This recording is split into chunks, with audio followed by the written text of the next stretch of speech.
selalu berusaha menyimpan sesuatu yang bisa membawa manfaat, baik untuk dirinya, untuk anak cucunya, maupun untuk keluarganya, untuk masa kini dan masa depannya. Kadang simpanan itu berbentuk uang, kadang berupa tanah, lain saat berbentuk pabrik, dan lain sebagainya. Sementara masa depan yang paling pasti adalah akhirat.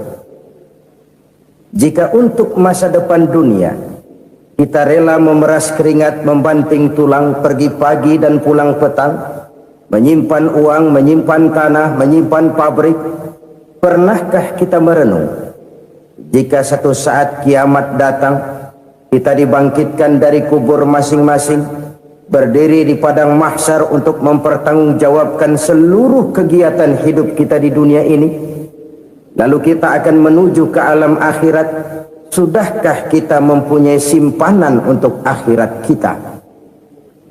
Pada pertemuan kali ini saya ingin menyampaikan sebuah hadis di mana Rasulullah sallallahu alaihi wasallam bersabda, arba'un min kanzil jannah. Simpanan sorga ada 4 macam.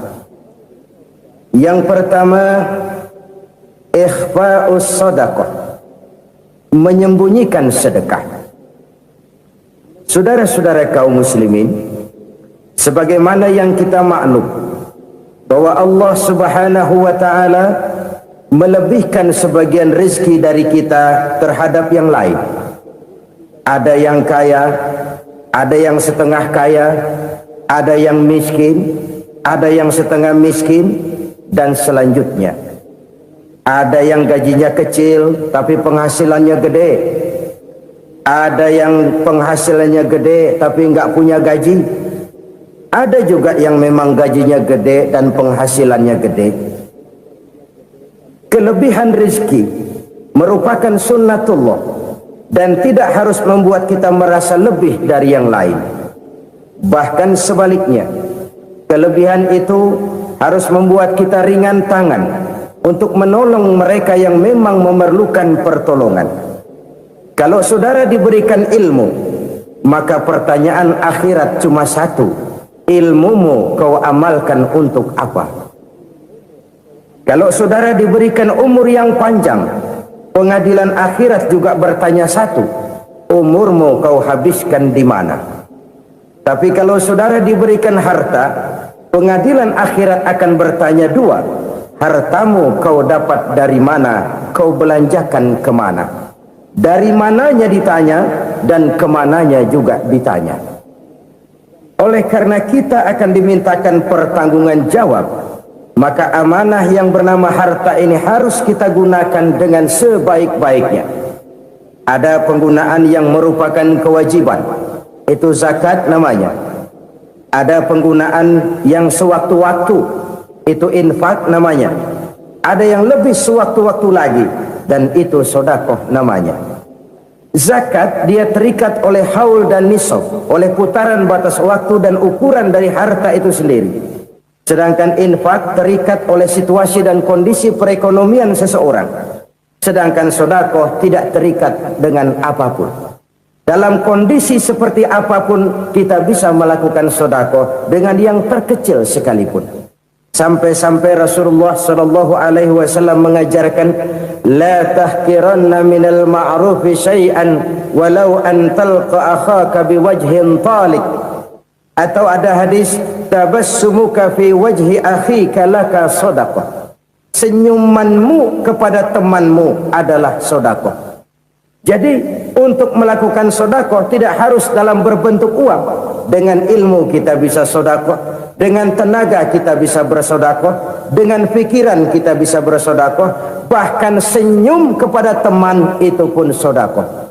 Jadi kalau sedekah dengan uang memang belum punya uang, nyengir aja banyakin. Itu asal pada tempatnya, jangan lalu ketemu tiang listrik cengengesan. Tentu tidak pada tempatnya dan tidak wajar. Nah, sedekah yang paling dicintai Allah adalah sedekah yang disembunyikan. Artinya, jauh dari sifat riya. Kan kadang-kadang ada orang sedekah itu disebutkan namanya, apa tidak bagus? Kalau memang niatnya ikhlas, ya bagus-bagus saja untuk memberikan sugesti kepada yang lain. Di Fulan bin Fulan nyumbang sekian, diumumkan. Boleh kalau niatnya untuk memberikan rangsangan kepada yang lain supaya dia menyumbang lebih besar dari orang tadi. Tapi kalau itu mendatangkan riya, maka sedekah yang paling dicintai Allah adalah sedekah yang disembunyikan. Tangan kiri saja tidak tahu apa yang diberikan oleh tangan kanan. Sedekah yang dilakukan dengan ikhlas akan merupakan perbendaharaan surga, tersembunyi dari pandangan orang lain, tidak seorang pun tahu. Karena memang sikap yang baik adalah melupakan kebaikan dan mengingat kesalahan. Itu salah satu ciri orang bahagia. Orang yang selalu mengingat kesalahannya dan berusaha melupakan segala kebaikannya. Kalau dia akan berada kebaikan, dia tidak bisa ikut, dia merasa rugi karena dia merasa belum pernah berbuat baik. Tapi kalau akan melakukan kesalahan baru, dia ingat kesalahan yang sudah-sudah, sehingga terhalang baginya untuk melakukan satu kesalahan baru. Demikianlah saudara-saudara, bahwa Allah melebihkan rizki sebagian kita dari yang lain, agar terjadi tolong-menolong dalam kehidupan ini. Jadi kesenjangan yang nature, kesenjangan yang alami, itu sunnatullah. Ada yang kaya, ada yang miskin, ada yang kelas menengah. Nah, kenapa lalu sekarang kita berusaha mengentaskan kemiskinan? Oleh karena adanya kesenjangan struktural. Kalau yang kaya bisa semakin kaya, kenapa yang miskin tidak bisa naik jadi ikut sedikit kaya? Sebab pada dasarnya Islam adalah agama yang sejak turunnya sudah berupaya memerangi kemiskinan. Bahkan dikatakan kemiskinan itu mendekatkan kepada kekufuran. Orang kalau miskin udah dekat banget sama kafir. Gampang menjadi kafir. Berapa banyak saudara-saudara kita yang oleh karena soal perut, oleh karena soal materi, terpaksa meninggalkan dan menanggalkan akidahnya, menjual petunjuk yang diberikan Allah dengan kesenangan dunia yang cuma sebentar ini. Na'udzubillah thumma na'udzubillah. Jadi makin kita sembunyikan satu sedekah, semakin banyak perbendaharaan kita di surga. Sedekah yang paling dicintai Allah adalah sedekah yang disembunyikan. Malahan ada seorang sufi, dia punya kebiasaan kalau pergi sholat Jumat dia bawa uang, itu uang dia taruh di bawah tikar masjid. Dia niat sedekah kepada siapa saja yang nemuin itu duit. Maksudnya apa? Supaya yang nemuin nggak tahu siapa yang punya duit. Demikian dia saking ingin menyembunyikan sedekahnya. Karena sifat riya itu bisa memakan amal kita sendiri. Riya itu termasuk menyebut-nyebut kebaikan kita. Orang yang suka nepuk dada, sedikit-sedikit ngitungnya kalau nggak gua. Tuh kalau nggak gua tuh. Tuh yang belas itu kalau nggak gua, kalau nggak gua. Iya kalau nggak lu kenapa emang? Orang yang suka menepuk jasad, tuh biasanya memang begitu saudara-saudara. Kalau perang lagi berkecamuk, orang nggak sempat ngaku jadi pahlawan. Tapi begitu perang selesai, yang kagak kenal bedil ngaku pahlawan, mas. Itu sesuatu yang biasa. Oleh karenanya, orang-orang yang ikhlas dalam bersedekah, disembunyikannya sedekah itu Allah cinta betul. Malahan ada hadis memberikan jaminan, inna shadaqatal mar'il muslimi tazidu fil umri wa tadfa'u mitatas su'i. Sesungguhnya sedekahnya seorang mukmin tazidu fil umri, bisa menambah umur panjang, wa tadfa'u mitatas su'i, dan menyelamatkan manusia dari mati secara su'ul khatimah. Jadi siapa yang kepengen panjang umur, banyaklah sedekah. Yang bosan hidup, pelit terus. Sedekah menambah panjang umur dan menyelamatkan manusia dari mati secara su'ul khatimah. Pak, katanya umur itu nggak bisa ditambah, nggak bisa dikurangin. Kapan? Kalau ajal sudah datang. Wa idza jaa ajaluhum la yastakhiruna sa'atan wa la yastaqdimun. Kalau ajal datang tidak bisa dimajukan, tidak bisa dimundurkan. Itu kalau ajal sudah datang. Tidak bisa lagi umur ditambah dikurangi, sudah datang. Tapi kalau belum datang, itu kan haknya Allah. Mau ditambah, mau dikurangi, hak prerogatif Allah. Sebagai pencipta manusia, Allah Maha Kuasa dan Maha Mampu. Sedekah ini menambah panjang umur dan menyelamatkan manusia dari mati secara su'ul khatimah. Itu orang mati kan sama ya, kondisinya mati, nggak nafas. Tapi hakikat mati kan lain-lain. Ada yang mati itu husnul khatimah, baik akhirnya. Misalnya lagi ngaji mati, lagi sholat mati, lagi sedekah mati. Ini yang dinamakan dengan husnul khatimah, baik di akhirnya. Sebaliknya ada yang su'ul khatimah, jelek di akhirnya. Ini yang jadi catatan akhir. Lagi nyekek botol, mampus. Lagi banting kartu, modar. Su'ul khatimah, jelek pada akhirnya. Sedekah menyelamatkan manusia dari mati secara su'ul khatimah. Dan kita semua kepengen mendapat husnul khatimah, jauh dari su'ul khatimah. Oleh sebab itu yang bisa menyelamatkan kita dari penyakit itu antara lain adalah sedekah yang disembunyikan, yang dikerjakan dengan ikhlas karena Allah, tidak karena kepengen dipuji orang, tidak karena ingin dikatakan orang pemurah. Sebab orang dermawan itu orang yang memberi tanpa harus diminta. Kalau masih harus diminta, ya belum dermawan namanya, masih harus diminta. Kalau nggak diminta ya tulus, lolos, polos. Saudara-saudara kaum muslimin rahimakumullah, harta adalah amanat dan akan kita pertanggungjawabkan. Allah melebihkan rizki sebagian kita dari yang lain agar kita saling tolong menolong, bantu membantu. Nabi janjikan siapa yang meringankan beban saudaranya muslim di dunia, Allah akan meringankan bebannya di akhirat nanti. Sebuah jaminan dari baginda Nabi. Si orang yang kita bantu barangkali tidak bisa membalas, Allah yang akan membalas lewat jalan lain yang tidak pernah kita sangka-sangka. Ada orang tanya, Pak, ini ada orang nyumbang masjid sambil marah-marah, bagaimana? Saya bilang sumbangannya aja ambil, marahnya jangan. Marahnya jangan diambil, itu urusan dia. Saudara-saudara kaum muslimin rahimakumullah, umat Islam ini kan umat yang punya potensi besar. Kadang kita merenung, kenapa kadang-kadang pembangunan masjid kok lambat sekali? Kalau hotel hari ini peletakan pertama, bulan depan peresmian. Supermarket hari ini peletakan batu pertama, minggu depan peresmian. Tapi kalau sudah yang namanya masjid, kadang-kadang peletakan batu pertama sekaligus jadi batu terakhir. 3 tahun, 4 tahun, campur nebar jalak di jalanan, duit dijaring kayak ikan sepat. Apa tidak ada orang Islam yang kaya? Banyak.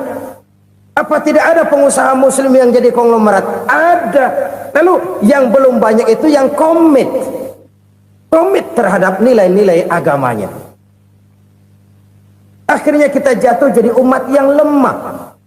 Belum ada pengusaha konglomerat muslim buka pabrik supermi cap bedug misalnya umpamanya atau pabrik kecap cap sorban supaya identitas keislamannya sedikit kelihatan. Kita jatuh jadi umat yang lemah karena potensi tidak terinventarisir dengan baik. Kita ini ibarat kompor yang cuma matengin nasi orang lain. Potensi kita dimanfaatkan oleh orang lain. Ukhuwah Islamiyah kita baru terbatas kepada silaturahmi.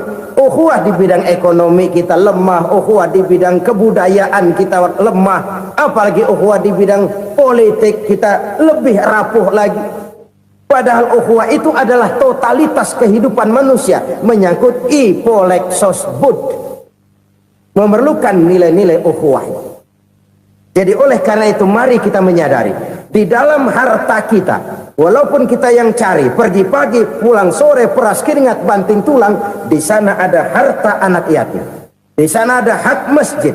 di sana ada hak pesantren, di sana ada hak jihad. Berbahagialah seseorang apabila dia oleh Allah dijadikan keran. Keran itu menyimpan air, tapi tidak untuk dirinya, tapi disalurkannya kepada mereka yang memang memerlukannya. Saudara-saudara kaum muslimin rahimakumullah, ini yang pertama. Jadi perbendaharaan surga adalah menyembunyikan sedekah. Orang lain nggak tahu, kita pun nggak pernah ngitung-ngitung. Kita anggap lewat begitu saja, padahal itu deposit akhirat. Satu. Yang kedua, perbendaharaan surga itu apa? Wa kitmanul musibah, menyembunyikan kesulitan. Kadang orang takut menghadapi kesulitan, tapi makin kita merenung, hidup ini kan sebenarnya urusan. Takut sama urusan, ya jangan hidup. Tandanya orang hidup itu kalau punya urusan. Urusan melupakan problem, problem sering menimbulkan kesulitan. Kesulitan bukan untuk ditakuti, tapi untuk diatasi dan dicarikan jalan keluarnya. Siapa sih orangnya yang nggak pernah sulit-sulit? Makin tinggi status sosialnya, makin gede urusannya. Makin tinggi kualitas imannya, makin berat tingkat kesulitannya. Cuma memang yang namanya enak itu seperti pelangi. Biang lala itu nggak pernah di atas kepala kita, di atas kepala orang melulu. Lo sih enak lo, kata kita. Dia juga bilang yang enak kan lo. Pelangi itu nggak pernah di atas kepala kita. Kata tukang beca, aduh enak ya naik Mercy. Kata tukang beca, apa yang di dalam mobil Mercy? Aduh enak bener tukang beca, di jok ngeringkuk ngorok pulas bener. Saya kamar pakai AC sejuk, tempat tidur sutra empuk, alga spring bed, gula kulik nggak bisa pulas kalau belum minum Valium, belum tidur. Enak bener tukang beca, di jok ngorok nggak tahu wetan kulon. Si tukang beca bilang yang di Mercy enak, yang di Mercy bilang tukang beca enak. Inilah enak, nggak pernah di atas kepala kita, di atas kepala orang lain melulu enak itu. Nah saudara-saudara, yang merupakan perbendaharaan surga itu orang yang bisa menyembunyikan kesulitan, baik pribadi ataupun rumah tangga. Nih terutama rumah tangga yang jadi soalnya. Kadang-kadang kita ini kalau senang, sebaliknya kalau senang kita diam, kalem aja, cuek. Banyak banget duit kita bawaan, diam aja udah. Malah ketemu orang takut. Tapi begitu susah, sekampung tahu. Padahal Nabi mengajarkan perbendaharaan surga itu menyembunyikan musibah, menyembunyikan kesulitan. Kalau enak, cerita sama orang-orang. Kalau nggak enak, rasain sendiri, tekan sendiri, atasin sendiri. Kita kan sebaliknya. Senang kita diam, asal lagi susah, paling tidak kita nyari teman buat cerita kesusahan. Siapa orangnya yang nggak pernah susah? Cuma soalnya bagaimana kita mengatasi kesusahan itu sendiri. Begitu juga misalnya kalau orang sudah berumah tangga, itu orang tuanya harus menjadi tempat dia cerita yang enak-enak saja. Yang nggak enak rasain berdua, selesaikan berdua, atasin berdua. Jangan dibalik. Asal senang diam, giliran susah saja. Maknya laporan. Terbalik. Bisa menjaga security informasi. Maka nama bayam keluar diam, malah seluitan. Enak amat lo makan daging ayam. Security informasi. Saudara-saudara kaum muslimin rahimakumullah, ujian yang terberat itu yang pernah diberikan kepada para nabi, para rasul, para aulia, para ulama. Makin tinggi keimanan, makin berat bentuk kesulitan. Ayo saya kemukakan satu contoh saja. Ada seorang nabi yang kaya, nabi kaya, namanya Nabi Ayub. Iblis kalau orang begini kan keki, ibadahnya rajin, kaya. Nih yang kayak begini susah digodain. Kalau ibadahnya rajin, miskin, kali bisa disogok. Sini imannya mantap, ibadahnya rajin, kaya, nabi lagi. Oh, tapi namanya iblis nggak kurang akal, laporan, Tuhan, kenapa Les? Ya ini bahasa saya, bahasa Qurannya sih nggak gitu. Itu hambamu yang namanya Ayub, dia rajin ibadah cuma karena dikasih kaya aja. Coba kasih miskin dia, berhenti dia sembahyang. Ah, kamu bisa aja. Saya tahu Ayub itu hambaku yang ikhlas. Saya buktiin Tuhan, silahkan. Dibuktiinlah, iblis turun ke alamin. Yang mula-mula dia lakukan, dia rusak sawah ladang Nabi Ayub. Dia binasakan binatang ternak Nabi Ayub. Sehingga dalam waktu singkat, jatuhlah Nabi Ayub dari orang paling kaya jadi orang paling miskin. Beliau masih ibadah di mihrab dalam masjid. Datang iblis. Saudara Ayub, ya, lagi ngapain? Ibadah. Nyembah Allah, nyembah Allah. Oh, percuma. Kenapa? Tuhan yang ente sembah nih, dia udah bikin miskin ente. Sawah ladang ente hancur lebur, binatang ternak binasa. Sekarang ente jadi orang paling miskin. Ngapain nyembah Tuhan kayak begitu? Tekor. Udah berhenti dah ibadah, berhenti ibadah. Ini iblis sama Tuhan laporannya lain, yang dikerjakan kepada Nabi Ayub juga lain. Benar begitu iblis kata Nabi Ayub? Iya. Sawah ladang saya habis, buras. Binatang ternak saya binasa, binasa. Saya miskin, bangpak. Apa jawab Nabi Ayub? Bukan innalillahi, ya, ini hebat. Alhamdulillahillazi a'tani wa akhza minni. Segala puji bagi Allah yang telah memberikan harta kepada saya dan sekarang mengambilnya lagi. Alhamdulillah. Allah yang ngasih, Allah yang ambil. Itu mah urusan Allah. Iblis cuman ibadah jalan terus, sujud lagi Nabi Ayub. Iblis seleher gondok banget. Dasar Nabi nggak mempan dia apa-apain. Miskin malah alhamdulillah. Allah yang ngasih, Allah yang ngambil. Jadi kalau kita tidak komit, kita tidak terikat kepada kaya, miskin, senang, susah, apa yang bisa bikin kita susah? Jadikan kekayaan, kemiskinan, jadikan senang, susah sebagai anak buah yang bisa kita atur. Jangan kekayaan ngatur kita, jangan kemiskinan ngatur kita. Kita yang harus mengatur mereka. Senang, susah, kaya, miskin, bahagia, sengsara, jadikan itu anak buah yang bisa kita atur. Kalau sekarang kita kaya, lain saat boleh jadi kita miskin, semiskin-miskinnya. Allah yang ngasih, Allah yang ngambil. Tenaga mana yang bisa menghalangi? Ibadah jalan terus. Iblis makin gondok. Dasar Nabi loh. Akhirnya apa? Nabi Ayub dikerjain, diberikan penyakit. Demikian fatal penyakitnya. Bayangin, udah miskin sakit. Masya Allah. Miskin sakit. Sakitnya nggak lama, kira-kira 16 tahun. Istrinya 3, 2 mental minta ceraiin. Ngerawatin laki bengek begini. Senang belum tentu, susah udah pasti nih. Cerai aja, cerai dah. Cerai. Tinggal satu Siti Rahmah yang setia menemani beliau. Sesetia-setianya hati perempuan. Satu saat Siti Rahmah bilang, "Bang, iya, abang kan Nabi bang. Lalu namanya Nabi kan doanya jarang meleset bang. Maksud kamu minta kenapa sih sama Tuhan biar abang sembuh baik dah bang?" Siti Rahmah, iya.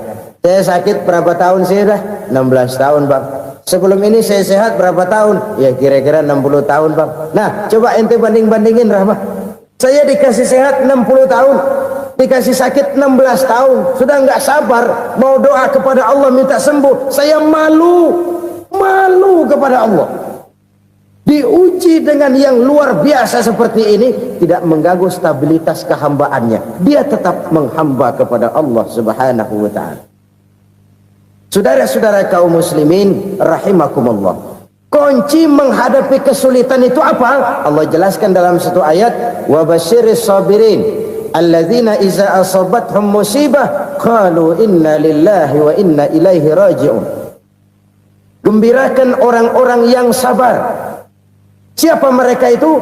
Yang apabila mendapat musibah mereka kembali kepada keyakinan dasar, segalanya dari Allah dan segalanya akan kembali kepada Allah. Ini konsepsi dasar dari sikap muslim dalam menghadapi berbagai kesulitan. Segalanya dari Allah, segalanya akan kembali kepada Allah. Kalau ini sudah kondisi dasarnya, maka kita akan lapang menghadapi kenyataan bagaimanapun pahitnya. Apakah itu namanya miskin, apakah itu namanya sakit, bahkan maut sekalipun.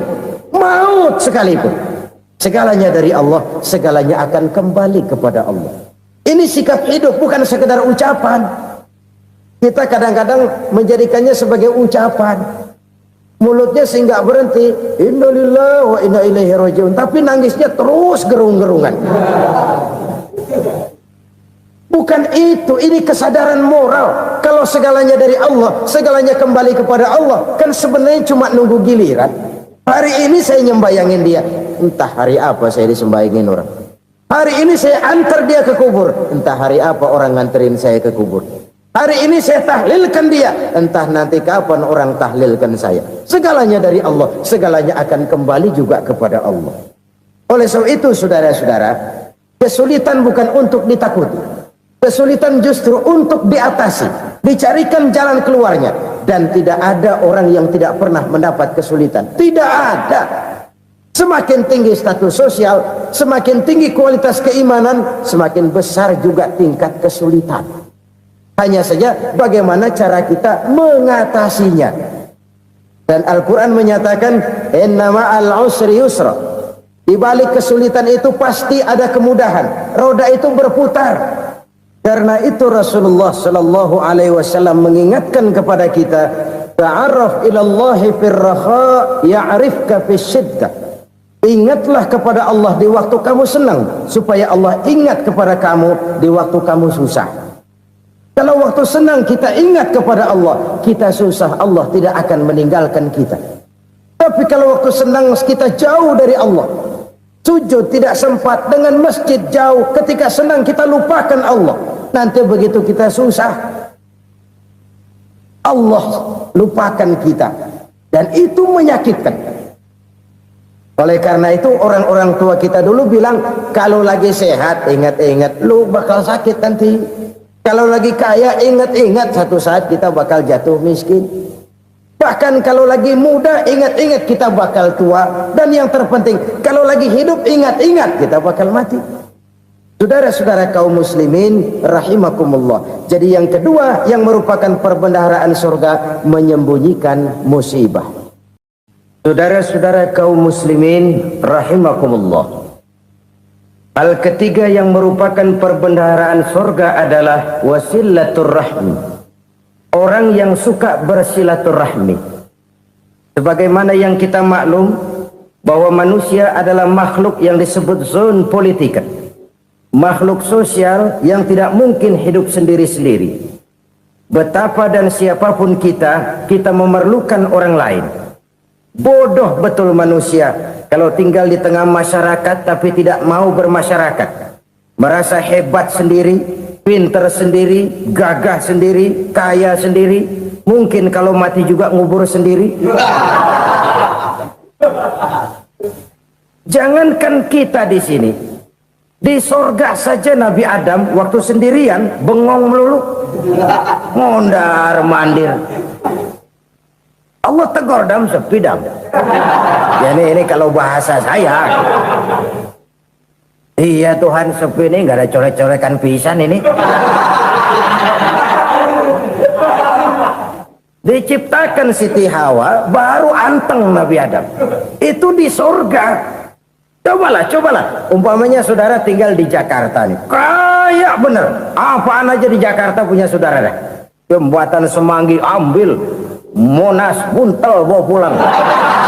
Hotel-hotel ambil semua. Cuman tinggal di Jakarta sendirian, apa enaknya? Betapa dan siapapun kita perlu orang lain. Tidak ada seorang pun yang bisa memenuhi kebutuhan hidupnya secara sendiri-sendiri. Nah, Islam telah menyelamatkan manusia dari ras diskriminasi. Mengikat manusia dengan persaudaraan yang berlandaskan kepada akidah. Karena itu dianjurkan bersilaturahmi. Bahkan Nabi menyatakan, man arada ayyubsata lahu fi rizqihi wa yunsa'a fi atharihi falyasil rahimah. Siapa yang kepengen diluaskan rezekinya dan dipanjangkan usianya, banyaklah ia bersilaturahmi.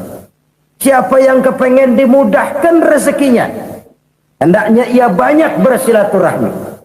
Kalau banyak teman, kesulitan kan paling tidak ada tempat cerita. Udah susah, sendirian kita pikirin diri, nggak ada tempat tukar pikiran. Cepet banget sama bengek. Dilawan sendiri. Nah, secara makro kita bisa berkata, tidak mungkin ada kemenangan kalau tidak ada kekuatan. Tidak ada kekuatan kalau tidak ada kesatuan dan persatuan. Tidak mungkin ada kesatuan dan persatuan tanpa semangat silaturahmi. Kalau umat Islam mau menang, dia harus kuat. Kalau umat Islam mau kuat, dia harus bersatu. Kalau umat Islam mau bersatu, dia harus membudayakan silaturahmi ini. Bahkan sampai-sampai kata Nabi, kalau bisa cari nilai tambah. Apa? Silman qata'ak. Bersilaturahmilah kau kepada orang yang marah denganmu. Masya Allah, indahnya ajaran agama kita. Orang yang marah pun kepada kita, kata Nabi, kalau bisa bersilaturahmilah kepadanya, kepada orang yang marah itu. Di situ nilai tambah. Cuman jujur nih hadis, ngucapinnya gampang, ngamalinnya yang berat banget. Orang marah sama kita, kita disuruh silaturahmi, ada apa malu? Lu marah, ada gua marahan lagi. Tunggu pikirin. Saudara-saudara kaum muslimin rahimakumullah. Tapi ini yang diajarkan, bahkan ini yang dicontohkan oleh baginda Rasul. Bagaimana begitu mudah? Misalnya satu saat Abu Jahal ini ngatur strategi bagaimana bikin Muhammad celaka. Dia gali lubang di depan tempat tidurnya. Dia tutupin daun korma. Terus dia panggil seseorang, ke sini. Kasih tahu Muhammad, pamannya sakit keras, minta ditengokin. Berangkat orang ini ke sana. Muhammad, labbaik. Pamanmu sakit keras, dia minta ditengokin. Baik, saya akan datang menjenguk beliau. Berangkatlah Nabi ke rumah Abu Jahal tanpa prasangka apapun. Abu Jahal udah pasang setil, selimut 3 rangkap setengah dipakai, persis kayak orang meriang. Tapi sembari ngintip dari balik selimut, begitu Muhammad buka pintu, nah masuk perangkap nih. Muhammad jalan menuju tempat pembaringan. Makin lama makin dekat, makin lama makin dekat, makin dekat ke lubang yang dipasang oleh Abu Jahal itu. Dalam hati Abu Jahal, terus dah jatuh, mampus dah lo ini. Mampus lo hari ini nih. Apa yang terjadi? Malaikat Jibril datang. Muhammad, pamanmu cuma pura-pura sakit. Di depan tempat tidurnya ada lubang perangkap supaya kamu jatuh ke situ. Sudah, kamu pulang. Balik kanan Nabi. Sudah hampir jatuh ke lubang, balik kanan, pulang. Bayangin kecewanya Abu Jahal. Muhammad dikit lagi, Muhammad dikit lagi. Enggak paman, saya pulang aja. Emosi bangun dari tempat tidur, enggak sadar kalau lagi pura-pura sakit. Lompat ngejar Nabi, dia lupa dengan lubang yang dia gali. Serak, nyemplung sendiri ke dalam lubang.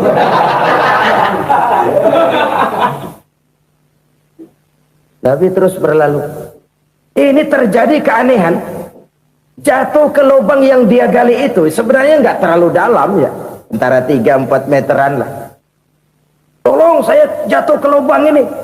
Datanglah pelayan-pelayannya itu. Angkat saya dari sini. Oh, yang ngulurin tambang. Satu gulung, belum juga nyampe itu tambang. Kurang, beli lagi ke warung. Sambung, ulur lagi, nggak juga bisa sampai. Wah, ini kerjaan Muhammad ini. Tolong, siapa salah seorang kamu ke rumah Muhammad, kasih tahu encangnya kecebur. Minta ditolongin. Sampaikan kepada Rasul. Kenapa? Pamanmu jatuh ke lubang, Muhammad minta tolong diangkatin. Tambang udah nyambung-nyambung nggak nyampe juga. Ya, nanti saya datang, saya tolong. Coba. Nyata-nyata orang berniat jahat mau mencelakakan dia.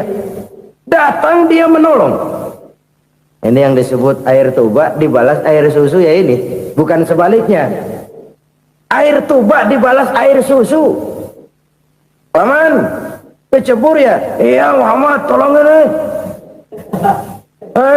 Pegang tangan saya. Nabi ulurkan tangannya. Nyampe.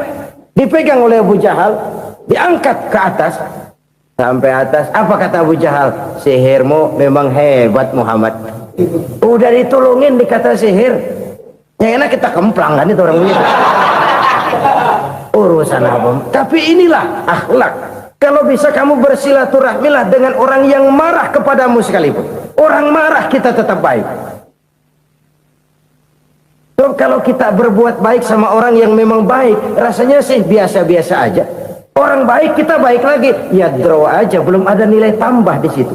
Baru ada nilai tambah kalau kita bisa berbuat baik kepada orang yang nyakitin kita. Itu namanya kita setingkat di atas dia. Dia sakitin kita, kita berbuat baik sama dia. Dia pelit sama kita, kita baik sama dia. Dia marahin kita, kita deketin dia. Di situ kita punya nilai tambah. Jadi siapa yang ingin diluaskan rezekinya kata Nabi dan dipanjangkan umurnya, hendaklah ia banyak-banyak bersilaturahmi. Sederhana sebenarnya silaturahmi. Tapi silaturahmi membangkitkan semangat kesatuan dan persatuan. Kesatuan dan persatuan melahirkan kekuatan. Dalam matematika, 1 ditambah 1 pasti 2. Tapi di tengah masyarakat, 1 orang takut ditambah 1 orang takut, hasilnya jadi 2 orang setengah berani. Kenapa setengah berani? Karena udah berdua. Tadi pan takut sendirian. Kalau dia kumpul turu-turu takutlah jadi berani. Kita yang lemah, kita yang tidak berdaya, kita yang miskin, kalau mau kompak bersatu, apa yang nggak bisa kita kerjain? Apalagi tinggal di kota besar, pilihan cuma 2, bertahan atau minggir. Bertahan atau minggir. Untuk bisa bertahan harus mampu bersaing. Untuk mampu bersaing harus punya keahlian. Keahlian harus ditunjang dengan pendidikan, ditambah oleh kekompakan sebagai umat. Udah miskin mencar mulu, orang injak kita. Orang nggak pandang urusan apa malu. Oleh karena itu silaturahmi pada hakikatnya merupakan roh dari ukhuwah yang diajarkan oleh agama kita. Bagaimana Islam menyelamatkan masyarakat manusia dari ras diskriminasi, mengikat manusia, dan tidak ada persaudaraan yang lebih indah selain persaudaraan yang diikat dengan nilai-nilai akidah. Sepanjang orang di jalan Allah, itulah saudara kita. Keluar dia dari jalan Allah, selesailah persaudaraan sampai di situ. Karena itu, kalau ingin menyimpan sesuatu di surga, banyaklah bersilaturahmi. Datang ke rumah ini, datang ke rumah itu, dan lain sebagainya. Itu simpanan kita di akhirat nanti. Ini yang ketiga. Saudara-saudara, yang keempat, perbendaharaan surga itu apa? Wa qawlu la hawla wa la quwwata illa billah. Ucapan la hawla wa la quwwata illa billah. Ibadah kan ada yang berat, modalnya besar. Bangun masjid berat, modalnya besar. Bangun rumah sakit berat, modalnya besar.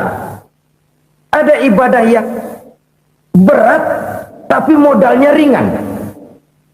Misalnya puasa. Puasa itu berat, mengendalikan nafsu. Kalau sekedar nggak makan nggak minum sih enteng. Mengendalikan nafsu itu jihad terbesar. Tapi kan modalnya ringan, cuma niat saja. Ini ibadah berat, modalnya ringan. Ada ibadah yang ringan, modalnya juga enteng. Seperti termasuk ucapan la haula wa la quwwata illa billah. Tanpa sadar, la haula wa la quwwata illa billah. Nyelengin tuh di surga. Nyelengin, kita nggak terasa. Nyelengin simpenan akhirat. La haula wa la quwwata illa billah. Nyimpan lagi. Kaget. La haula wa la quwwata illa billah. Nyimpan lagi. Banyak simpenan. Walaupun sebenarnya yang dimaksud di sini adalah kesadaran batin. Bahwa tidak ada daya dan kekuatan kecuali Allah. Itu intinya. Kita memulai pekerjaan disunahkan baca bismillah, kan begitu.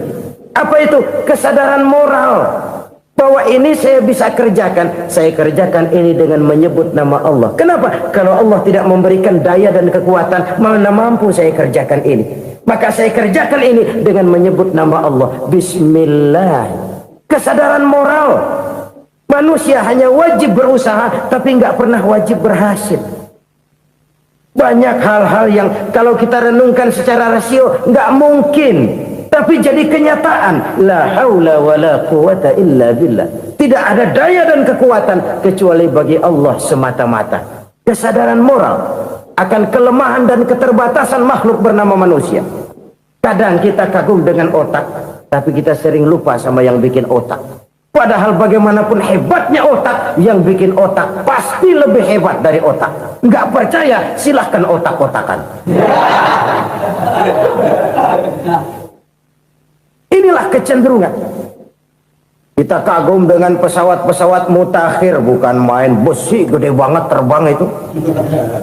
Alangkah hebatnya. Lalu apa yang bikin otak tidak lebih hebat dari itu semua? Kita puji laut, apa yang bikin laut tidak lebih hebat dari laut itu? La haula wa la quwata illa billah. Tidak ada daya dan kekuatan kecuali Allah. Apa yang bisa kita lakukan kalau tidak karena daya dan kemampuan yang diberikan oleh Allah kepada kita?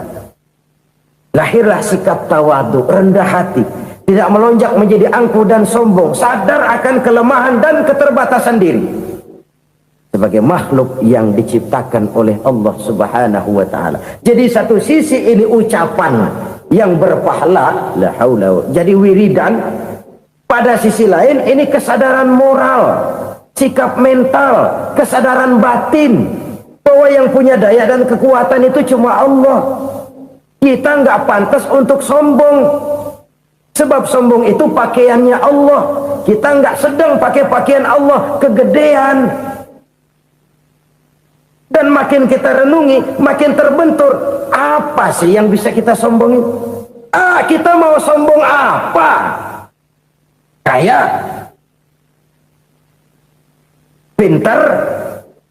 Itu kan semua relatif. Di atas langit masih ada langit lagi. Jadi oleh karenanya, marilah kita menyadari. Manusia hanya wajib berusaha, tapi tidak pernah wajib berhasil. Yang berusaha saja tidak wajib berhasil, apalagi yang tidak berusaha. Islam bukan agama orang pemalas yang selesai sholat lalu endelohom, nggelenggem ayem-ayem. Tapi Islam bukan agama orang sombong yang setelah berusaha lalu tidak memerlukan Allah. Kita bisa saja bikin proyeksi, tahun sekian kita bakal panen besar menurut perhitungan otak.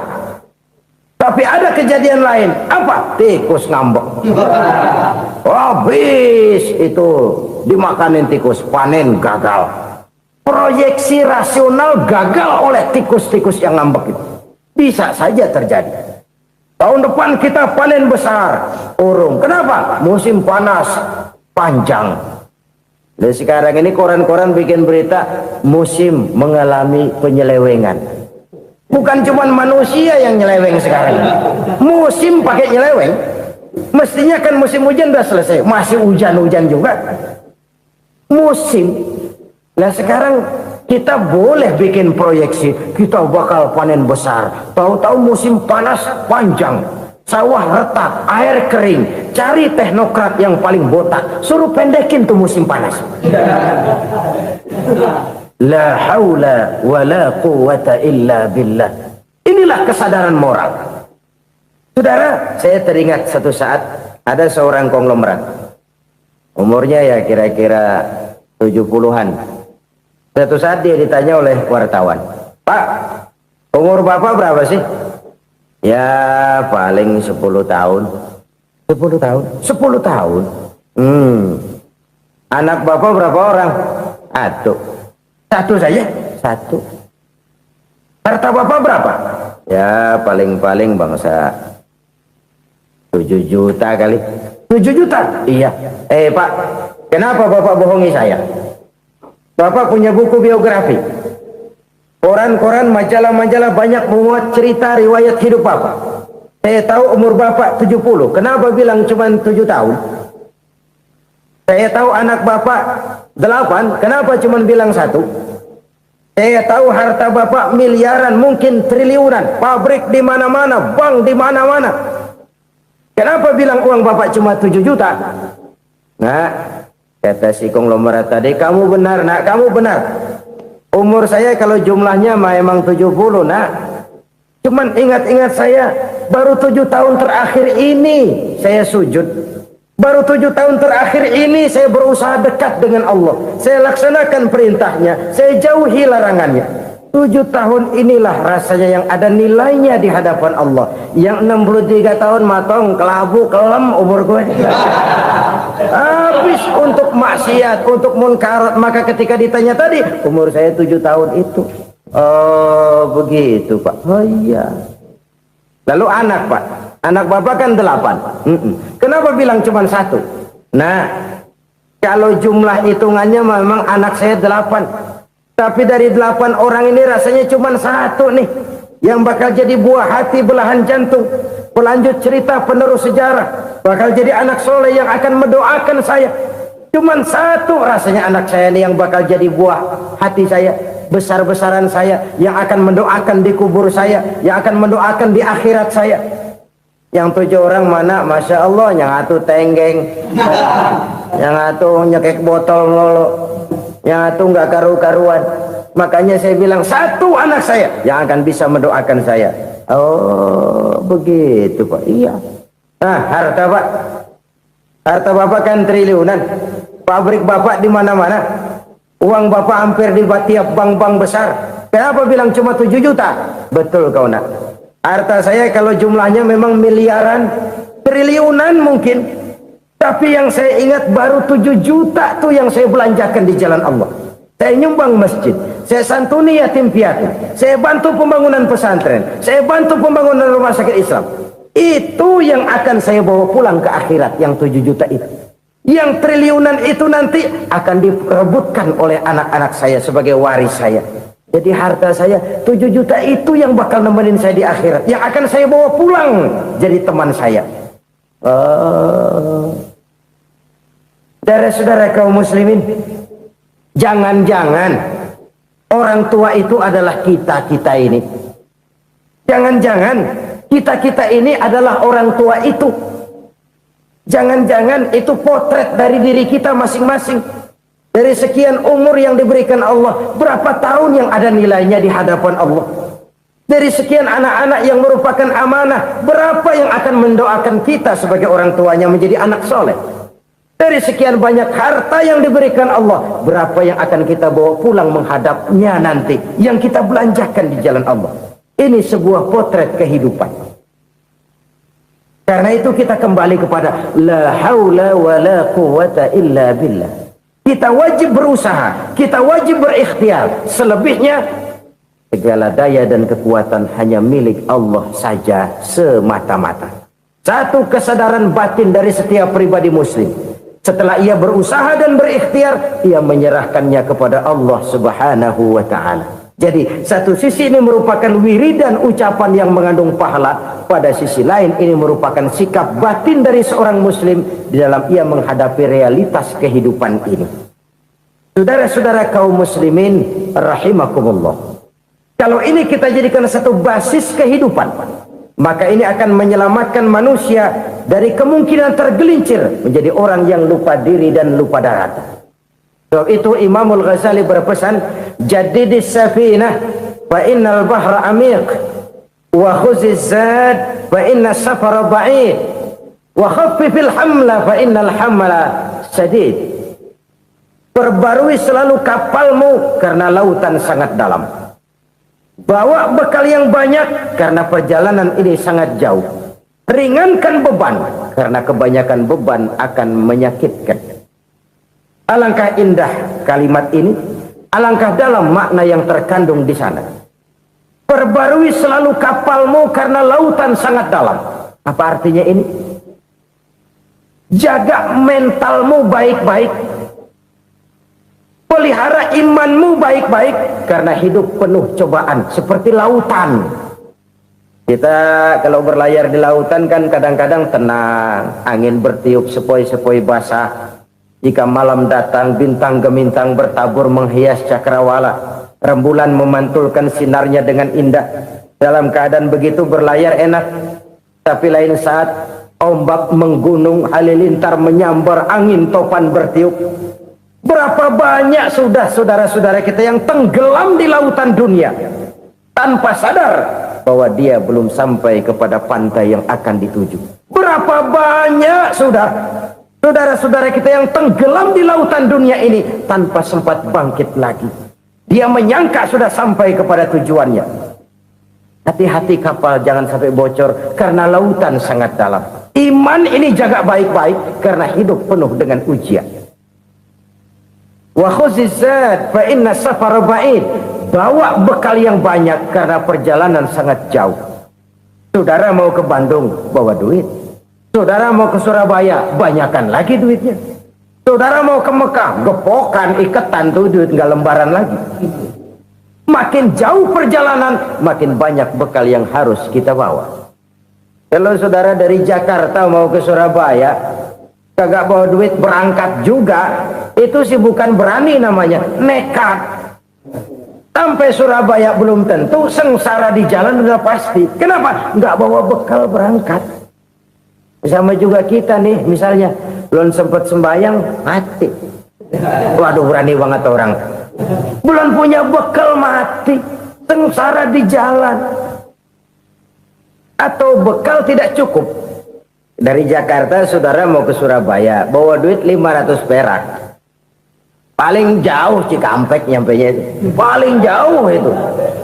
Antara jauhnya perjalanan dengan bekal yang saudara bawa tidak seimbang. Hidup ini perjalanan panjang. A walking tour. Dimulai dari alam arwah, sebelum jasad diciptakan, roh diciptakan lebih dulu.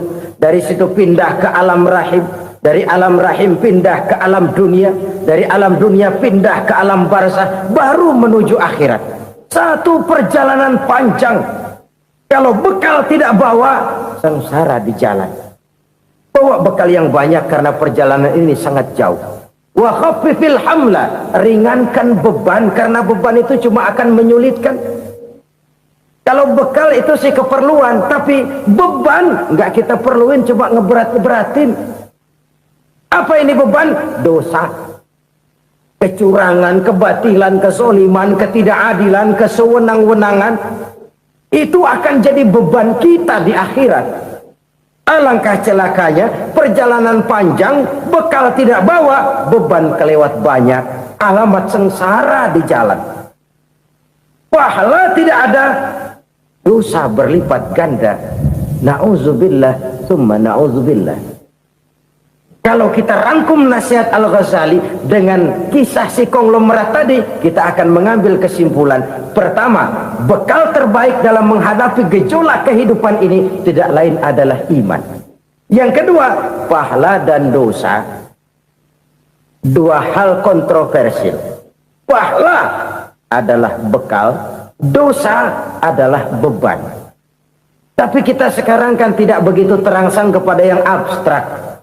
Orang berlomba mencari yang konkret-konkret saja, yang real.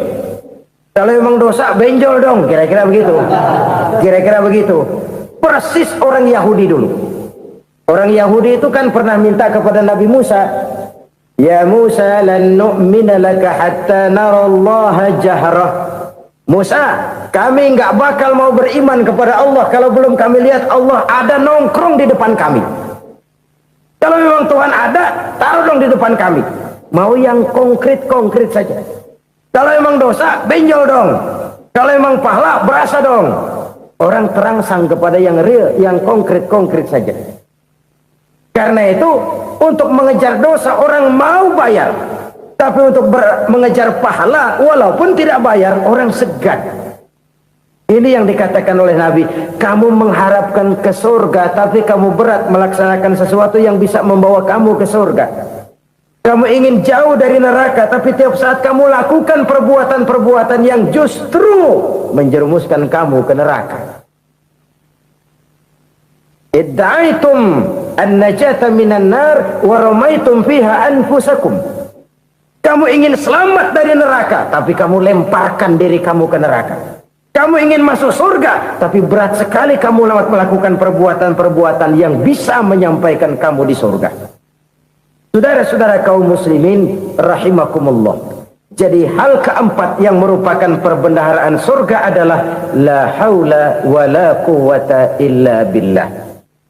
Satu sisi ini merupakan ucapan yang memperberat timbangan akhirat. Pada sisi lain ini merupakan sikap hidup seorang muslim. Kesadaran batin yang sangat dalam bahwa tidak ada daya dan kekuatan kecuali Allah. Dan itu kita simbolkan pada saat memulai pekerjaan dengan Bismillah, dengan menyebut nama Allah. Satu kesadaran moral, saya hanya bisa melakukan ini karena diberikan daya dan kekuatan oleh Allah. Lahirlah sikap tawadu, rendah hati, tidak melonjak menjadi angkuh dan sombong. Saudara-saudara, sampai sini dulu jumpa kita kali ini. Semoga 4 perbendaharaan surga ini dapat kita lakukan, yang kelak akan merupakan bekal kita di kemudian hari nanti. Amin ya rabbal alamin. Bapak-bapak, ibu-ibu, saudara-saudara kaum muslimin rahimakumullah. Di dalam kehidupan kita sebagai seorang muslim, minimal 5 kali dalam sehari semalam kita mendengar seruan untuk mendirikan solat yang disebut azan. Ada kalimat menarik di dalam kalimat azan itu, yakni seruan hayya 'alal falah, marilah menuju kepada keberuntungan, marilah meraih kemenangan. Seruan ini adalah kecenderungan dari setiap manusia, apapun warna kulitnya. Artinya, setiap orang dalam hidup selalu ingin meraih dan mencari kemenangan. Kemenangan akan melahirkan kepuasan batin, dan kepuasan batin memberikan kebahagiaan. Sedangkan kekalahan melahirkan penderitaan batin, dan penderitaan batin menjerumuskan seseorang di dalam berbagai bentuk kerugian. Jikalau inilah seruan azan, maka masalahnya ialah apa yang menyebabkan kita meraih kemenangan. Al-Quranul Karim memberikan tuntunan dan ajaran kepada kita bahwa orang-orang yang memperoleh kemenangan itu tidak lain adalah orang-orang yang bertakwa. Hanyalah mereka yang bertakwa kepada Allah Subhanahu wa ta'ala pada akhirnya akan tampil sebagai pemenang. Lalu siapa orang yang bertakwa itu? Dijelaskan dalam awal-awal Al-Baqarah, orang yang bertakwa yang akan meraih kemenangan. Pertama, allazina yu'minuna bil ghaib, yaitu orang-orang yang beriman kepada yang gaib. Percaya bahwa ada alam yang gaib, alam yang abstrak, alam yang tidak bisa dijangkau oleh salah satu daripada panca indera kita.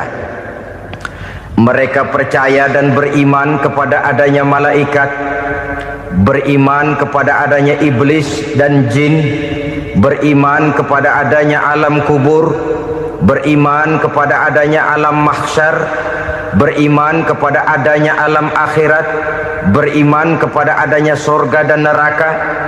Beriman bukan cuma sekedar beriman dalam ucapan bibir saja, tetapi beriman yang nilai iman itu mampu mewarnai gerak dan gaya hidupnya.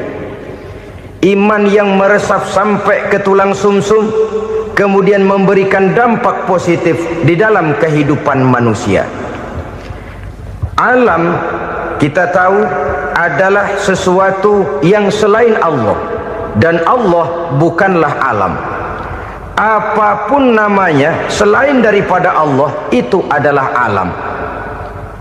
Alam pada hakikatnya terbagi menjadi 2. Ada alam syahadah, alam nyata, alam konkret, alam yang bisa dijangkau oleh salah satu indera kita. Kemudian ada alam ghaib, alam yang tidak bisa dijangkau oleh panca indera kita, alam metafisika, alam abstrak, alam yang wajib kita imani keberadaannya. Kita percaya bahwa malaikat itu ada, Kita percaya kepada jin, bahwa jin itu ada. Kita percaya kepada adanya iblis dan setan. Bukan percaya kepada iblis dan setannya, percaya bahwa iblis dan setan itu ada. Itu termasuk salah satu daripada sifat orang yang bertakwa kepada Allah. Saudara-saudara kaum muslimin rahimakumullah, kecenderungan pembangunan yang lebih bersifat materialistis biasanya menggeser aspek kehidupan rohani. Orang berpikir empiri, dan dalam pola pikir yang demikian maka alam gaib tidak lagi mendapat perhatian. Aspek kehidupan yang bersifat rohaniah malah mulai ditinggalkan. Akibatnya terjadilah kepincangan di dalam kehidupan kita. Pernah ada satu pengalaman pribadi dalam perjalanan kembali ke tanah air. Dalam pesawat di sebelah kanan saya duduklah seorang Jerman namanya Heiner Simonsen. Iseng saya ajak kenalan, saya ajak ngobrol, saya tanya dia. Saya bilang, Mas Heiner ini, kalau pesawat yang kita tumpangi ini jatuh ke bawah, kira-kira apa yang bakal terjadi, Mas? Dia bilang, kita semua akan mati. Begitu? Iya. Oke. Apa itu mati? Tanya saya. Dia bilang, untuk tahu apa itu mati, kita harus tahu lebih dahulu apa itu hidup. Saya pikir nih bule bisa ngomong juga. Baiklah kata saya. Apa hidup menurut Anda itu? Oh, hidup itu dia bilang, kalau seluruh anggota badan kita bekerja secara normal, paru-paru memompa darah secara normal, jantung berdetak secara normal, sel-sel tubuh bekerja secara fit, dan organisme tubuh hanya mau bekerja secara normal, dia bilang, kalau kita memberi makan yang cukup, menu yang teratur, dan gizi yang lengkap. Saya bilang, kesimpulannya apa, Ner? Dia jawab, hidup adalah dari tangan ke mulut. Life is from the hand to the mouth, kata dia. Hidup adalah dari tangan ke mulut. Jadi masalah hidup tidak lebih daripada masalah isi perut. Orang pergi pagi, pulang sore, peras keringat, banting tulang, perut yang dibelain. Saya bilang, you are wrong. Sampean salah, Ner. Kamu orang Islam bukan? Bukan. Pantas. Kenapa saya salah? Dia bilang, ya jelas salah. Salahnya di mana? Kamu ini manusia. Kalau hidup cuma dari tangan ke mulut, saya bilang, kambing di kampung saya juga begitu pikirannya, Ner. Itu kambing di kampung saya, asal perutnya kenyang, sudah hidup dia. Perkara besok bagaimana, lusa prospeknya macam mana, bulan depan ada apa, kambing nggak pernah mikir. Di kampung saya kambing juga pikirannya begitu. Kamu Kristen ya? Tadinya. Loh kok tadinya, lalu apa sekarang kamu ini? Dia bilang, sekarang saya netral. Saya tidak beragama, tapi saya percaya kepada Tuhan sebagai pencipta alam. Saya ingat benar dia bilang, I haven't any religious, but I believe to God as the creator of the world. Kenapa bisa netral begitu, Ner? Habis saya bingung katanya. Islam bilang Islam baik, Kristen bilang Kristen baik, Hindu Buddha bilang Hindu Buddha baik, semua agama baik. Saya netral sekalian, nggak beragama. Yang penting saya percaya kepada Tuhan. Saya bilang, Ner, kamu ini kayak orang mau beli celana, lalu bingung. Yang satu bilang Levi's bagus, yang satu bilang Blue Jean hebat, yang satu bilang Wool England hebat. Celana ini hebat, celana itu bagus, celana ini hebat, semua celana bagus, kamu bingung. Akhirnya netral, tidak pakai celana. Itu juga salah. Saya pikir-pikir, kemudian saya melihat bahwa dua pola berpikir Heiner ini nampaknya sudah mulai menggejala di lingkungan masyarakat bangsa kita. Disadari atau tidak, secara jujur kita harus berkata, dua pola pemikiran Henner ini mulai berkembang di tengah masyarakat bangsa kita. Pertama, pola pikir materialisme. Hidup adalah dari tangan ke mulut. Masalah hidup tidak lebih masalah isi perut. Itu yang perlu dibela, dan disitulah arti kehidupan. Pergi pagi, pulang sore, peras keringat, banting tulang untuk mempertahankan perut. Kalau sudah kemari cara orang berpikir, maka buat apa percaya kepada yang gaib? Untuk apa sholat? Untuk apa puasa? Untuk apa zakat? Untuk apa menghadiri majelis taklim? Tanpa kepercayaan kepada yang gaib, hidup berjalan menurut alur empiris dan materialis. Kalau sudah ke sana cara orang berpikir, biasanya orang lalu cenderung menghalalkan segala cara. Hanyalah orang yang percaya bahwa akhirat ada, hanyalah orang yang percaya bahwa alam kubur itu ada, hanyalah orang yang percaya bahwa malaikat itu ada, hidupnya akan lebih terarah dan terkendali. Karena kepercayaan kepada yang gaib, yang merupakan fase daripada kehidupan setelah hidup yang sekarang ini, mewarnai gerak pribadi seseorang di dalam dia melakukan kegiatan hidupnya. Pola berpikir materialisme, disadari atau tidak, mulai menggejala di lingkungan masyarakat bangsa kita. Hidup tidak lebih dari urusan tangan ke mulut, mulut ke tangan, tangan ke mulut. Asal perut sudah kenyang, hiduplah sudah. Perkara bagaimana prospek hari yang akan datang, bagaimana akhirat, tidak jadi persoalan. Ini yang oleh Nabi diperingatkan, ad-dunya sijnul mu'min wa jannatul kafir. Dunia adalah penjara bagi orang beriman dan surga bagi orang kafir. Dulu di zaman Belanda hadis ini pernah disalah tafsirkan, disalah artikan, digunakan sebagai senjata untuk mengkebiri dan membuat impoten umat Islam. Sudahlah, umat Islam gak usah macam-macam, kata Belanda. Dunia ini kan penjara buat orang Islam, surga buat orang kafir. Di penjara jangan bertingkah.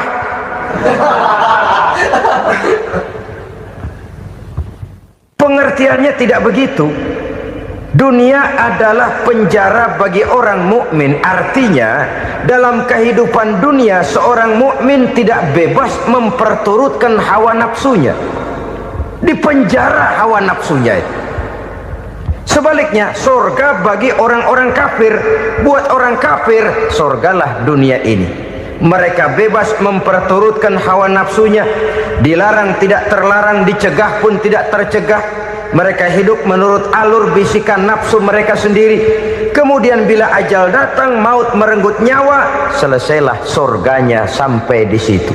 Maka bagi orang-orang yang tidak percaya kepada adanya akhirat, kepada adanya alam gaib, surganya sebatas umurnya. Sekali lagi, surganya sebatas umurnya. Bila umur selesai, ajal pun datang merenggut nyawa, selesailah sudah surganya sampai di situ.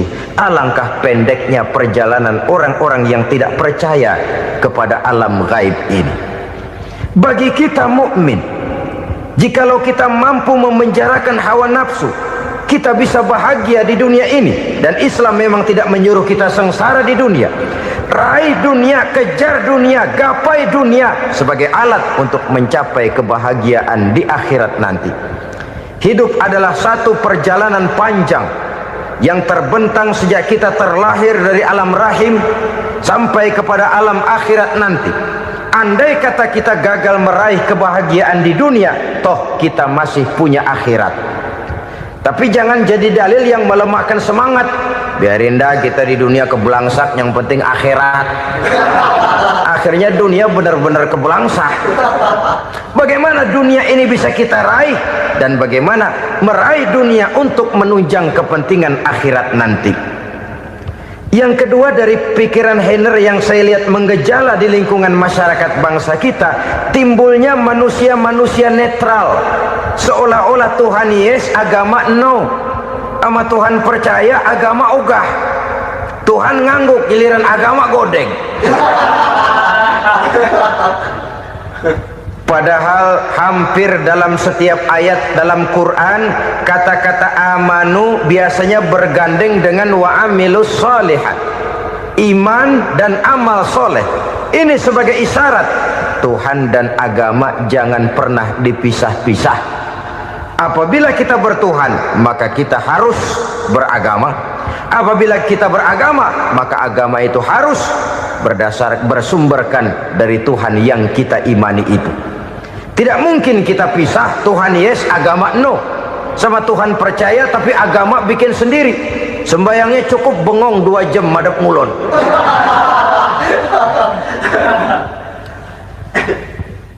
Saudara-saudara kaum muslimin rahimakumullah.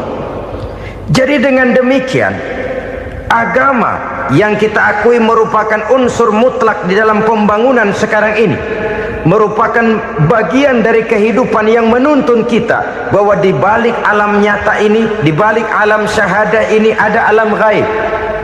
Dan mudabbir, murabbi, yang mengatur, yang menguasai, yang memelihara baik dia alam nyata, baik dia alam gaib, tidak lain adalah Allah Subhanahu wa ta'ala. Di sana ada satu super power, satu maha kekuatan yang kita perlu bersandar kepadanya. Sebagai makhluk nyata yang hidup di alam nyata, berbuatlah secara nyata sebagaimana harusnya kita berbuat. Karena Islam jelas bukan agamanya orang pemalas. Islam jelas bukan agamanya orang yang mengajarkan setelah selesai sholat boleh duduk nggelenggem ayam-ayam ndelohom, menghitung bintang di langit sambil menunggu keajaiban. Tidak. Islam adalah agama yang mengajarkan apabila sholat sudah selesai kamu kerjakan, bertebaranlah di permukaan bumi, cari karunia Tuhanmu. Jangan hidup berpangku tangan menunggu keajaiban. Karena hidup bukan undian. Jangan berharap untung besar tanpa mau peras keringat. Tapi di sebalik itu toh kita juga harus yakin bahwa di sisi usaha nyata yang kita lakukan ada satu super power, satu maha kekuatan gaib yang menentukan berhasil dan tidaknya usaha kita. Kepercayaan kepada hal semacam inilah yang mendorong kita untuk mempunyai sandaran vertikal, agar jikalau usaha ini berhasil kita tidak lupa diri dan lupa daratan. Jikalau usaha ini gagal kita tidak putus asa dan buruk sangka, tidak cupik pandangan dan sempit hati, tapi mampu melihat persoalan dengan kacamata putih sambil husnuzon kepada Allah Subhanahu wa ta'ala.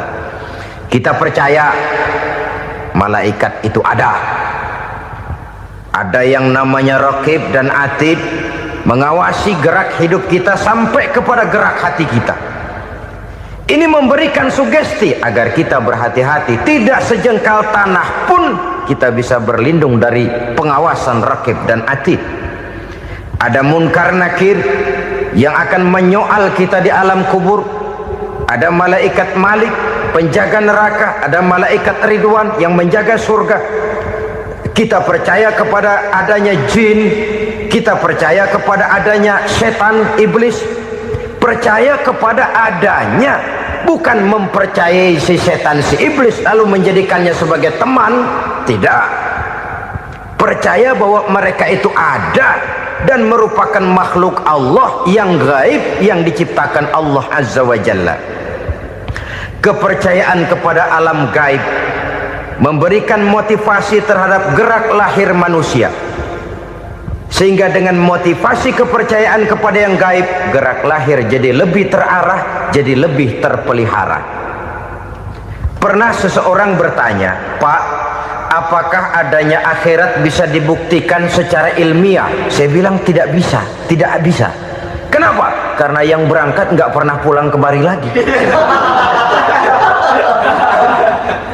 Kalau dia pulang kemari bisa kita tanya bagaimana enak di sono. Cuma secara moral saya katakan, lebih beruntung orang yang percaya kepada akhirat daripada yang tidak. Sekarang saudara percaya akhirat ada, lalu saudara baik-baik di dunia, sholat, puasa, zakat, menolong orang lain, menebarkan kebajikan. Saudara mati, andai kata akhirat tidak ada, toh dalam hidup saudara sudah berbuat baik. Paling tidak nama saudara akan dikenang sebagai orang baik. Sebaliknya, saudara percaya, kata saya, bahwa akhirat tidak ada, lalu hidup semau-maunya, tenggelam dalam maksiat dan munkarat, menentang Allah, tidak mau ruku dan sujud, lalu saudara mati, kemudian akhirat ada, ayo mau apa? Bekal tidak punya. Jadi secara moral lebih beruntung orang yang percaya kepada adanya akhirat daripada yang tidak percaya. Dan itu alam gaib yang tidak bisa dibuktikan secara eksat. Jangankan untuk membuktikan seperti itu, dalam kehidupan sehari-hari saja yang kita rasakan tidak selalu berbentuk toh. Angin, bagaimana sih bentuknya angin? Kita tidak tahu. Merah, buktinya kalau dikerok merah. Yang merah itu kulit, yang kulit kita bukan anginnya. Sakit, rasa sakit itu ada, tapi bagaimana bentuk sakit kita nggak pernah tahu. Kalau kita makan cabai pedas, bagaimana bentuk pedas itu tidak ada, tapi rasa ada. Bentuk pedas hijau, cabenya bukan pedasnya. Tidak semua yang kita rasakan bisa kita gambarkan dalam bentuk yang konkret. Oleh karena itu, sekali lagi bahwa kepercayaan kepada alam yang gaib mampu memberikan satu sugesti yang menata kehidupan seseorang lebih lurus, lebih terarah, dan lebih terkendali. Maka wajar kalau kepercayaan kepada yang gaib mengantarkan seseorang untuk meraih kemenangan. Kenapa? Dia percaya kepada yang gaib, bahwa akhirat ada, bahwa alam kubur ada, bahwa pertanggungan jawab itu ada. Maka dia lalu tidak hidup saenae udele dewe, itu loh. Tidak hidup menurut seleranya sendiri, terarah, teratur. Ini cirinya yang pertama. Orang bertakwa yang akan meraih kemenangan, mereka beriman, mereka percaya kepada yang gaib. Bahkan hal-hal konkret saja selalu berangkat dari yang gaib. Saudara-saudara, para remaja, para pemuda sekarang ini tidak pernah tahu toh siapa yang akan jadi teman hidup saudara. Kita bisa saja ngerancang, mentargetkan, tapi toh akhirnya yang namanya jodoh bukan kekuasaan kita. Rezeki di luar kemampuan kita. Begitu juga ajal, maut, jodoh, ajal adalah contoh-contoh konkret bahwa pada akhirnya yang gaiblah yang menentukan. Bertahun-tahun ngelancong, emang jodoh seret nggak jadi.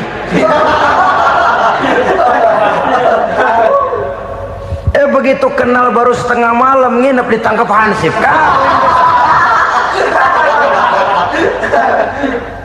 Hal-hal semacam itu kadang-kadang kita berpikir suuzon, gilet, perempuannya cakep banget, lakinya rebek amat.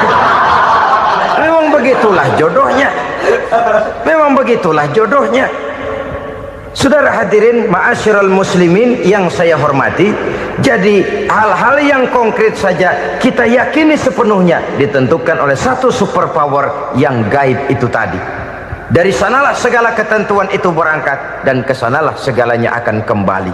Maka kepercayaan kepada yang gaib meluruskan gerak hidup seseorang dan itu akan mengantarkan dia kepada meraih kemenangan. Satu. Yang kedua, wa yuqimuna shalah. Orang bertakwa yang akan meraih kemenangan itu adalah orang-orang yang mendirikan sholat. Kenapa sholat mengantarkan orang untuk meraih kemenangan? Yang jelas, inna sholata tanha anil fahsya'i wal munkar. Sholat mampu mencegah manusia dari perbuatan keji dan munkar. Banyak filsafat hidup yang terkandung di dalam sholat ini. Sejak kita wudhu sampai kita menghadap ke arah kiblat, sampai kita melakukan gerak-gerak sholat, bacaan-bacaan yang ada di dalam sholat, lalu sampai kepada mengucapkan salam. Banyak filsafat hidup yang terkandung di dalam sholat. Umpamanya saja, setelah takbiratul ihram mulai kita dengan sholat dalam posisi berdiri, diajarkan dalam kitab-kitab fikih agar kita melihat ke arah tempat sujud. Ini kan filsafat kehidupan. Kalau kamu sholat dalam posisi berdiri, lihat tempat sujud. Jangan sholat mata jelalatan, sebab nanti bisa mengurangi kekhusyuan. Jadi wajar kalau yang dikatakan bahwa yang paling afdol adalah shaf yang di depan. Kenapa? Secara harfiah pengertiannya akan lebih mengundang kekhusyuan. Kenapa? Kalau kita di shaf paling depan di masjid umpamanya paling banter kita lihat tembok. Tapi kalau kita shaf di tengah atau di belakang, orang-orang di depan kita pun akan kelihatan. Yang bajunya loreng, yang bajunya genggang, yang bajunya macam-macam. Kita lihat, kadang-kadang kita pikirin, ada yang bajunya bolong. Kita sholat tapi dalam hati, nih orang bajunya robek yang nggak tahu apa. Ada saja hal-hal yang mengusik kekhusyuan kita. Oleh sebab itu diajarkan dalam posisi berdiri, lihat, arahkan pandangan matamu kepada tempat sujud. Ini kan filsafat kehidupan. Maksudnya apa? Kalau lagi diri lihat dong tempat sujud. Kalau udah di atas ingat dong sama yang bawah. Kalau sudah tinggi ingat dong dari mana kamu berangkat. Kalau sudah berkuasa bantu dong yang lemah. Kalau sudah kaya santuni dong yang miskin. Kalau sudah alim bimbing dong yang awam. Ini filsafat kehidupan. Dalam posisi berdiri kau lihat tempat sujud. Ini akan melahirkan kepekaan sosial di mana seseorang mau tahu kepada orang lainnya.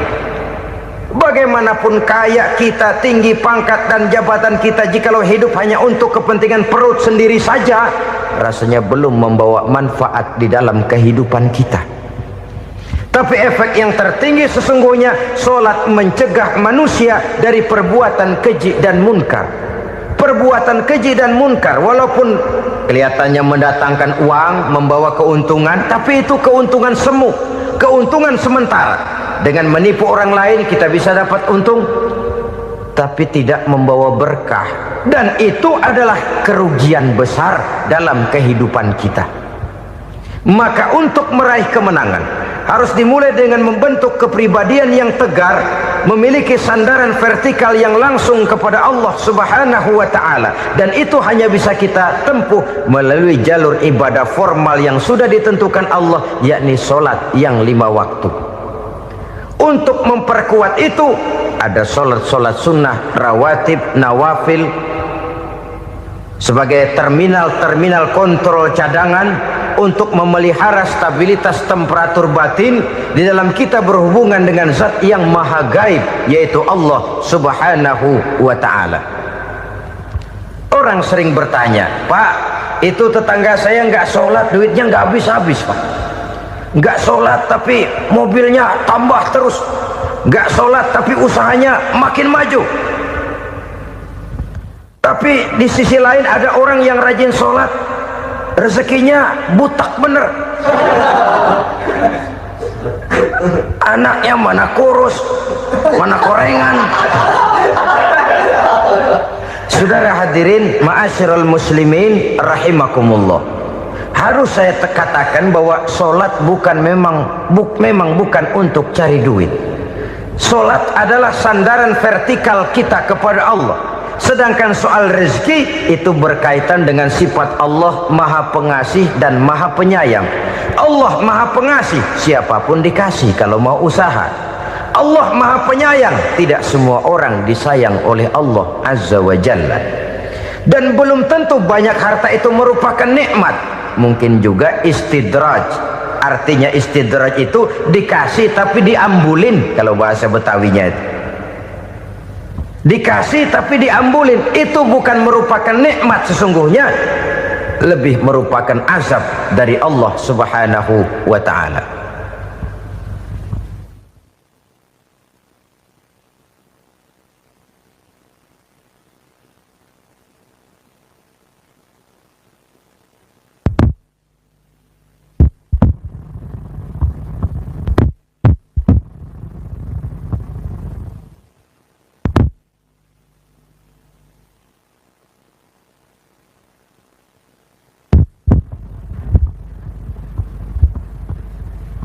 Agama mempunyai sistem sholat, dan kita umat Islam telah dituntun oleh Allah Subhanahu wa ta'ala yang wajibnya 5 kali dalam sehari semalam mendirikan sholat, dan itu tentu berada dalam jangkauan kemampuan manusia.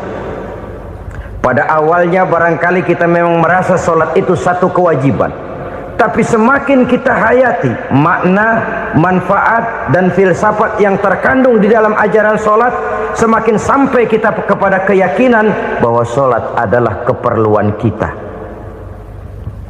Sehingga pada waktu tertentu dinilai puncaknya, kita tidak lagi akan berkata saya wajib sholat, tapi kita akan berkata saya perlu sholat. Kalau kita sudah merasakan itu adalah keperluan kita, nah di sanalah kita baru akan merasakan ruginya kalau hal itu tidak kita laksanakan. Sepanjang kita masih berkata saya wajib sholat, kita akan lebih merasakan dia sebagai beban ketimbang sebagai keperluan. Yang jelas Allah tidak memerlukan ibadah yang kita laksanakan ini. Dengan kata lain, andai kata satu dunia penuh ini orang tidak ada yang sholat satu pun, Allah tidak akan turun dari jabatan Tuhan. Jangan lalu berpikir kalau kita ngambek se-RW kagak sembahyang Tuhan tekor kali ini ya. Tentu tidak. Itu perlunya kita, bukan perlunya Allah. Dan pada induknya kita akan berkata saya perlu agama. Kalau secara induk kita sudah memerlukan agama, maka konsep-konsep yang ada di dalam ajaran agama itu pun adalah juga merupakan keperluan kita. Baik dia bernama sholat, baik dia bernama puasa, baik dia bernama zakat, baik dia bernama haji, seluruhnya adalah keperluan kita. Dan sesuatu yang kita perlukan apabila tidak kita laksanakan akan melahirkan kerugian di dalam kehidupan. Jangan heran kalau kita membaca riwayat perjalanan hidup para salafus soleh, orang-orang soleh. Ada yang tahajud sampai 100 rakaat, ada yang sholat malam kakinya sampai bengkak. Kita sekalinya bengkak biri-biri. Ada yang sholat membaca surah dalam Al-Quran sampai khotam Quran. Kok mau? Mereka sudah merasakan itu keperluan. Itu saja soalnya. Satu saat pun jikalau kita merasa bahwa itu keperluan saya, kita pun akan melaksanakan seperti itu. Keperluan saya dalam kehidupan. Inilah yang kedua. Yang ketiga, orang bertakwa yang akan meraih kemenangan itu, wa mimma razaqnahum yunfikun. Mereka membelanjakan sebagian daripada rezeki yang diberikan Allah kepada mereka. Mereka infakkan di jalan Allah. Ada satu dialog menarik. Satu hari seorang anak muda bertemu dengan seorang kakek-kakek yang sudah dikenalnya baik. Bertanyalah anak muda ini, "Kek, umur kakek berapa tahun?" 15 tahun, kata si kakek. "Anak kakek berapa orang?" 1. "Harta kakek berapa banyak?" 15 juta. Si anak muda ini bengong, lalu protes, "Kok kakek bohongin saya?" "Kenapa?" "Saya tahu umur kakek 70 tahun. Kenapa ngaku 15? Saya tahu anak kakek 5. Kenapa bilang 1? Saya tahu kakek miliuner, miliaran uang kakek. Kenapa ngaku cuma 15 juta? Begini, kata si kakek tadi. Benar, umur saya 70 tahun. Tapi dari umur yang 70 tahun itu baru 15 tahun terakhir ini saya merasakan ibadah kepada Allah. Meninggalkan maksiat, jauh dari segala macam munkarat. Maka yang 15 tahun inilah yang benar-benar saya rasakan sebagai umur saya. Benar anak saya 5, tapi yang 4 susah diatur. Cuman 1 rasanya nih yang bakal jadi si buah hati belahan jantung berlanjut cerita penerus sejarah. Cuma 1 ini yang saya harapkan, yang akan jadi anak soleh, yang akan membuat saya menerima pensiunan pahala. Kalau yang 4 apek dah, nggak ada harapan. Yang satu nyekek botol mulu. Oh begitu. Iya. Lalu kenapa kakek bilang harta kakek cuma 15 juta padahal saya tahu kakek uangnya miliaran, depositonya banyak?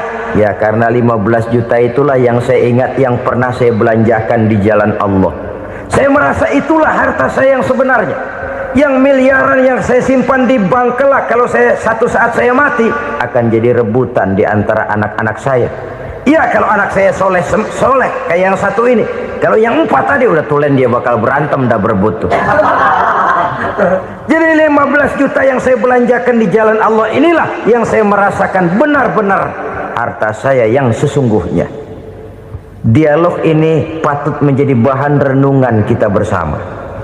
Diberikan kita umur 40, 50, 60, 70, 80. Berapa tahun dari umur yang diberikan itu yang jalan mulus, yang kita gunakan untuk melaksanakan ibadah?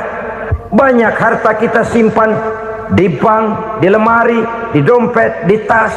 Tapi berapa yang sudah kita depositokan di jalan Allah yang akan menemani kita di hari kita kembali nanti? Maka orang bertakwa yang akan meraih kemenangan, wa mimma razaqnahum yunfikun, mereka membelanjakan sebagian dari rezeki yang diberikan Allah di jalan Allah subhanahu wa ta'ala. Ma'asyiral muslimin rahimakumullah. Zahirnya memang kita memberikan kepada orang lain, tapi hakikatnya kita menyimpan untuk diri kita sendiri. Kita memberikan kepada yatim piatu 25.000. Zahirnya kita memberikan si yatim, hakikatnya kan kita cuma nyimpan. Saya berikan titip kepadamu, ini untuk saya di akhirat. Kau boleh belikan baju, kau boleh belikan untukmu makan, kau boleh bayarkan sekolahmu.